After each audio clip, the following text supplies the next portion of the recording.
Hello everyone. Meta ఒక model దించింది, Tribe V2. ఇది ఒక చాట్బోట్ కాదు, ఇమేజ్ జనరేటర్ కాదు, వీడియో జనరేటర్ కాదు. ఇది ఒక digital twin. Sriram, digital twin అంటే ఏంటంటారా?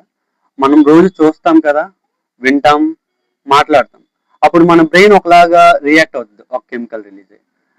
దీన్ని మన బ్రెయిన్ ని ప్రిడిక్ట్ చేయడానికి ఈ మోడల్ క్రియేట్ చేశారు. అంటే ఇది మనం వింటే, చూస్తే, మాట్లాడితే ఎలా రియాక్ట్ అవుతామో ఈ మోడల్ కూడా సేమ్ అలాగే రియాక్ట్ అవుతుంది. దీన్ని 700 మంది fMRI బ్రెయిన్ స్కాన్ రికార్డ్స్ నుంచి దీన్ని ట్రైన్ చేశారు. ఇది ఓపెన్ సోర్స్, అంటే ఎవరైనా వాడుకోవచ్చు. ఇది ఒక పబ్లిక్ డేటా రిలీజ్ చేస్తారండి. దీన్ని ఎలా ఉపయోగించుకోవచ్చు అంటే బ్రెయిన్ క్యాన్సర్ కి, అల్జైమర్స్, పార్కిన్సన్స్ డిసీజెస్ కి హ్యూమన్ ట్రయల్స్ ఉంటాయి కదా, డైరెక్ట్ గా హ్యూమన్ లేకుండా ఈ మోడల్ మీద ఎక్స్పెరిమెంట్ చేసి రిజల్ట్స్ పొందవచ్చు. డిసీజెస్ కూడా క్యూర్ చేయొచ్చు. దీన్ని రాంగ్ గా కూడా యూజ్ చేయొచ్చు.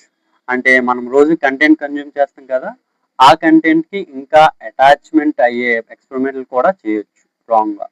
ఈ మోడల్ గురించి మీరేమనుకుంటారో కామెంట్ లో రాయండి. ఇలాంటి మరిన్ని అప్డేట్స్ కోసం ఫాలో అవ్వండి. Thank you all.